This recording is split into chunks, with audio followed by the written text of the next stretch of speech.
Green hydrogen is an idea whose time has come. And I totally agree with that as a starting point. There was a time after the Honorable Prime Minister's announcement from the ramparts of the Red Fort, when he was addressing the nation, when he said that we will take up green hydrogen in mission mode. There was a time, many months after that, when I had my friends in the private sector, in the startups, in the OMCs, all coming and whining and saying ki PM Saab ne bol diya, kuch ho nahi raha. Now, some of these guys are professional whiners, but they're my friends, they also get things done. So I ignore the fact that they occasionally whine also. But they were right.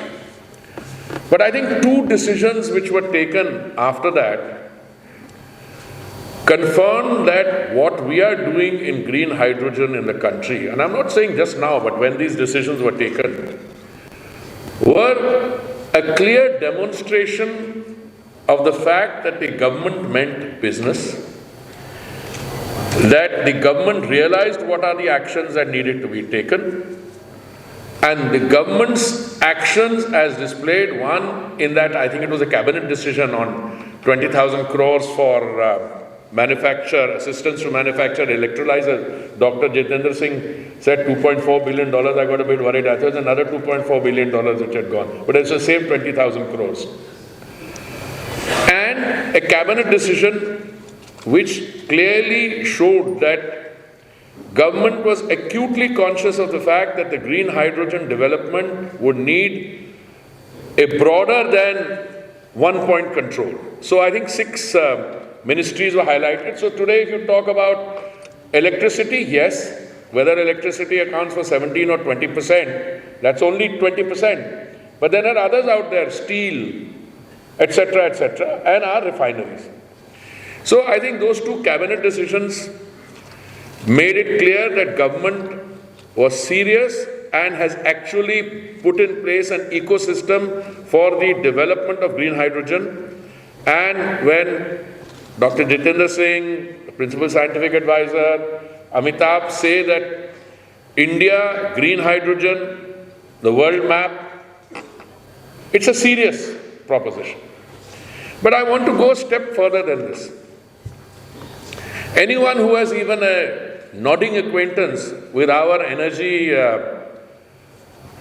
requirements, the system that we have built up, and I don't claim to have too much of a knowledge, but I've completed 2 years in the Petroleum and Natural Gas Ministry today, and I'm beginning to understand what is happening. So anyone who realizes that we are dependent 85% for our crude oil imports, crude oil requirements on imports, knows how serious this green hydrogen issue is. And I don't know what the figures are, $200 billion of imports, etc. That depends on the international price of crude at any given point of time. But even if you go in the other direction, if you look at the gas requirements, they're also 50-55% we are ring. But something that we don't understand too often is that ours is not a figure which is at 85%. Our domestic consumption is shooting up. Global increase in energy consumption is, I think, global growth is 1%. Our growth is 3%, 3 times the global average.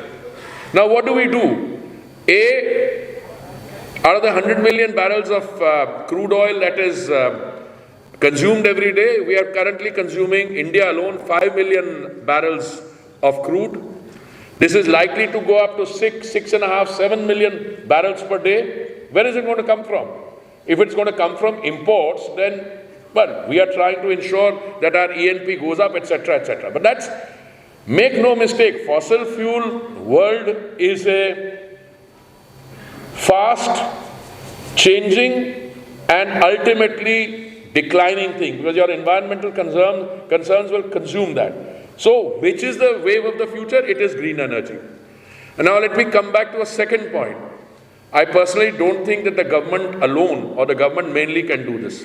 I think the emphasis which has been put on the private sector by the previous speakers is totally correct. Why do I say this? First and foremost, Even when it comes to traditional energy, government is only in a position at best to provide an enabling ecosystem. Government doesn't get into the job of, extracting oil or minerals, etc. You provide a system, then the OMCs take over or the private sector takes over. But why will green hydrogen succeed in India? And I say this with a great deal of confidence, a point which I should think could have been elaborated further, but I think the previous speakers wanted me to also have some space left where I could say something original. I think the reason green hydrogen will succeed in India is for a very simple reason. A, you have a lot of demand for energy. Number two, I'm not a student of science, but whatever I know and I'm learning, the gas does not lend itself to transportation with ease. So if you want to export, yes, green ammonia, and we are already, I am aware of contracts signed between Indian private sector companies and European entities in Germany, Unipar. I myself signed an MOU with the Singapore counterpart when they are going to use green ammonia exported from India for this establishment of a GE plant in Singapore. But green hydrogen will succeed in India because this is one of the few countries in the world which can easily take advantage of its demand for green hydrogen. It has the capacity to produce green hydrogen, and it has the capacity also in order to do storage and fulfill all the other requirements.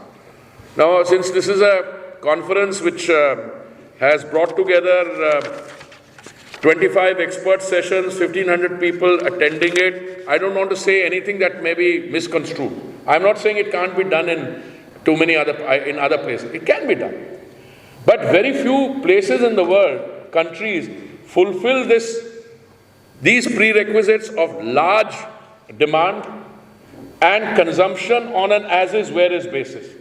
So if you have green hydrogen plants all along the coastline of India, where, large amounts of land acquisition, 3,000 acres, and you have water dropped from high altitudes, etc., to please produce clean energy.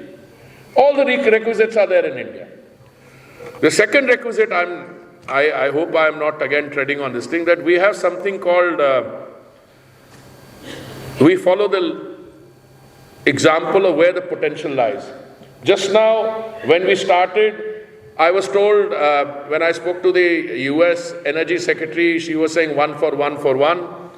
But the cost is still, if it's high, no. But once the cost is coming down, and once the cost is within a little more telescope, and look, you have demonstrated, you means MNRE ministry more than anyone else, you have demonstrated that you can bring down the cost of a unit of solar energy drastically. You've done that, then there was a very, very comprehensive outlining of the electrolyzer manufacturing. I don't remember all the charts that the principal scientific advisor had, but I have a very simple thing. When I travel abroad often enough, I ask people, and I'm told just about any major electrolyzer manufacturer in the world, either through a tie-up or through direct participation in our manufacturing industry. If this is correct, I think then the electrolyzer industry realizes that there is potential there. I'm not saying the potential doesn't exist elsewhere, but tell me, why would anybody want to make green hydrogen in the thousands of kilometers away from the consumption site in a desert somewhere and then incur the additional cost of transporting that gas or the green ammonia? It doesn't make sense. So you need an export market to take off, you need the capital, and you're getting that capital coming in the form of global investors, but you need domestic production, domestic consumption, and the production will not take place unless there's a demand. I mean, I don't know of any business on this scale where anybody is going to put money in to produce something if he or she does not know where the offtake in terms of consumption is going to be. So I go around full circle and say, A, green hydrogen Whatever has been said here, I totally agree. Where I must submit with some hesitation, a little bit of a nuanced reservation, I think we are too conservative in our estimates on our targets. I'll tell you why. Because the steel industry hasn't even taken off yet. If we take off in the steel industry, or let's say any other industry, I'm just citing steel as a case in point. I remember when my friend sitting here, when we had the first discussion, one of them has 11 refineries. He knows the person sitting here knows whom I'm referring to. I said, "Kitni karoge?" He said, "Do." So I hummed and hawed. मैंने कहा, "दो तो शुरू करवाओ." दो हो गई हैं. I don't see any reason why he will not do another 2 or 3 out of his 11 or set up new refineries dealing with green hydrogen. And believe me, that is a takeoff point. You can call it bhedchal in our system, you can call it a herd mentality. But the point is, if you are so well endowed in terms of advantages, in terms of sunshine, in terms of land, in terms of a last cause, what do you need? You need water and you need an electrolyzer, okay?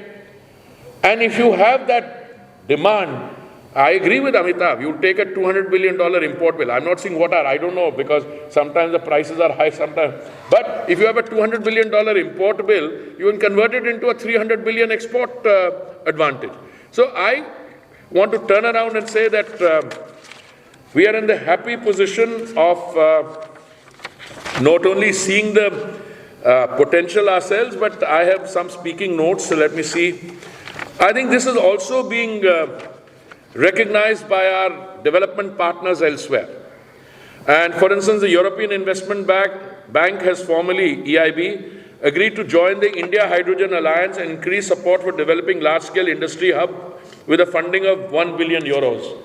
I think this funding should be available to individual entrepreneurs to take advantage and join the green hydrogen ecosystem.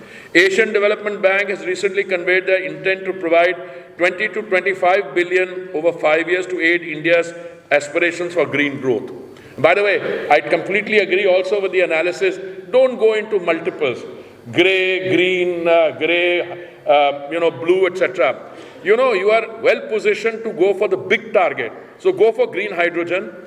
And, somebody will say that, abhi to grid green nahi hai, to electric vehicles are look, that will sequentially come. What you need to do is to be clear that your ecosystem, you have that 20,000 crore there, you have other incentives in the system which will aid green hydrogen.